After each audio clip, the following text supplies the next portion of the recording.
جموں کشمیر کے محکمہ داخلہ نے ریاستی تحقیقاتی ایجنسی یعنی SIE کی تشکیل کے لیے اپنی منظوری دے دی ہے، جو قومی تحقیقاتی ایجنسی یعنی NIA اور دیگر مرکزی ایجنسیوں کے ساتھ تال میل کے لیے ایک نوڈل باڈی کے طور پر کام کرے گی۔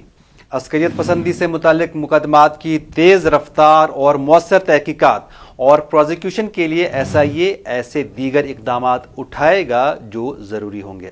جموں کشمیر انتظامیہ نے مرکز کے زیر انتظام علاقے میں عسکریت پسندی سے متعلق مقدمات کی تیز رفتار اور مؤثر تفتیش اور مقدمہ چلانے کے لیے ایک نئی تحقیقاتی ایجنسی SIA یعنی اسٹیٹ انویسٹیگیشن ایجنسی قائم کی ہے۔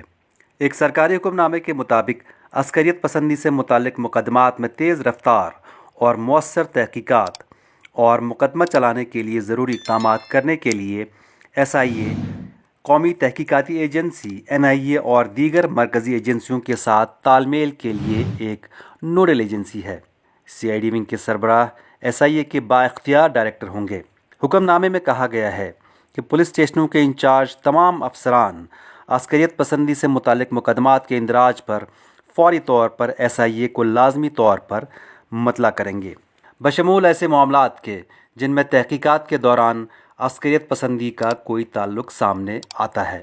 جہاں کہیں بھی قومی تفتیشی ایکٹ 2008 کی اطلاع پر NIA کے ذریعے تحقیقات نہیں کی جاتی ہے، DGP جموں کشمیر جرم کی سنگینی، تحقیقات کی پیش رفت اور دیگر متعلقہ عوامل کو دیکھتے ہوئے SIA کے ساتھ مشاورت سے طے کریں گے کہ آیا کیس کی تفتیش SIA کے ذریعے کی جائے اور اس کی تفتیش کے دوران کسی بھی وقت کیس کی تفتیش کو منتقل کیا جائے۔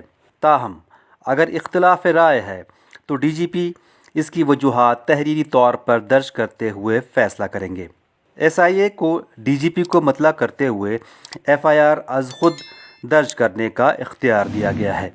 SIA ان مقدمات کی تفتیش اور ٹرائل کو بھی سنبھالے گا جو قومی تفتیشی ایکٹ 2008 کے سیکشن 7 کے تحت ریاستی حکومت کو منتقل کیے گئے ہیں۔ SIA انتہا پسندی کی مالی معاونت اور جعلی کرنسی نوٹوں کی گردش سے متعلق مقدمات بھی لے گی۔ یہ انتہا پسندی سے متعلق بڑے سازشی مقدمات جیسے اغوا اور قتل، چوری، ATM، بینک ڈکیتی کے مقدمات، ہتھیار چھیننے کے مقدمات اور انتہا پسندی سے منسلک پروپیگنڈے اور جھوٹے بیانے سے متعلق مقدمات کی بھی تحقیقات کرے گا۔ ایجنسی ملک کے خلاف بھڑکانے، بے اطمینانی پھیلانے اور دشمنی کے معاملات کی بھی تحقیقات کرے گی۔ تازہ اقدام اس وقت سامنے آیا ہے جب جموں کشمیر میں عسکریت پسندی اور حملوں میں کوئی کمی نظر نہیں آتی۔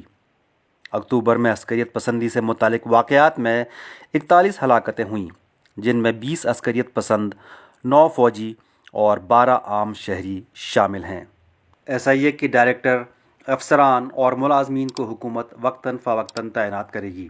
حکم نامے میں مزید کہا گیا ہے کہ SIA میں تعینات ملازمین کو بنیادی تنخواہ کا 25% خصوصی مراعات دی جائیں گی۔ NIA جموں کشمیر میں درجنوں معاملات کی تحقیقات کر رہی ہے اور دیگر سیکیورٹی ایجنسیوں کی مدد سے چھاپے مار رہی ہے۔